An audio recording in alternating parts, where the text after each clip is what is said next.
France 3 joue du yo-yo avec sa série phare, Capitaine Marlowe, alternant les épisodes inédits et les rediffusions, comme l'avait fait avec succès France 2 avec Alex Hugo.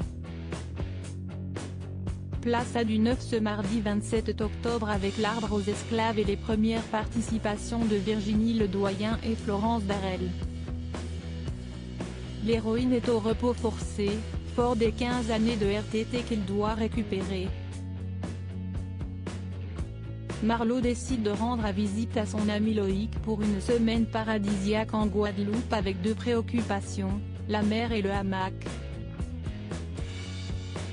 Pas vraiment anonyme sur ces terres, la capitaine est rapidement sollicitée après la mort d'un musicien au club caraïban. Vêtue d'une chemise à fleurs, sans pour autant délaisser sa fameuse chapka, Marlowe se penche sur les deux dernières personnes entrées en contact avec la victime, Anne Duplessis, une championne de voile, et sa fille Océane.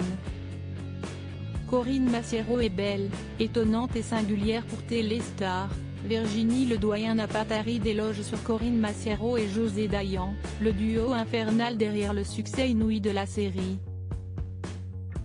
Celle qui a tourné en l'espace de 4 années dans les films cultes La Plage, 8 femmes et mais qui a tué Pamela Rose a affirmé qu'un rôle dans Capitaine Marlowe ne se refusait pas. José Dayan, qui m'avait fait tourner il y a 20 ans dans Les Misérables, est une cinéaste éprise de ses acteurs, qui les porte littéralement. J'avais aussi tellement envie de travailler avec Corinne Massiero, que je trouve belle, étonnante et singulière. Elle s'est aussi penchée sur Anne Duplessis, la plaisancière qu'elle incarne à l'écran. Mon personnage et Marlowe ont des caractères très opposés et un rapport au monde qui n'est pas le même, mais elles ont une force en commun, un point de rencontre, le fait d'être, chacune dans leur genre, des femmes de tête. Clap de fin pour 2020 pour les téléspectateurs insatiables. Une enquête diffusée pour la première fois en mars 2017 est à suivre à partir de 22h40, la nuit de la lune rousse. Sandrine Bonner a été accueillie sur le plateau dans une affaire qui l'accuse du meurtre de son voisin, retrouvé pendu à son domicile.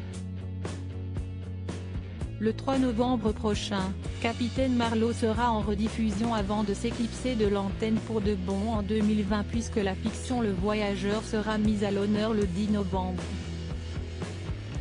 Pour Corinne Massiero, qui fait face à un changement de programmation, déjà 2 épisodes inédits sont prévus pour l'année 2021, Au nom du Fils et La Cité des âmes en peine.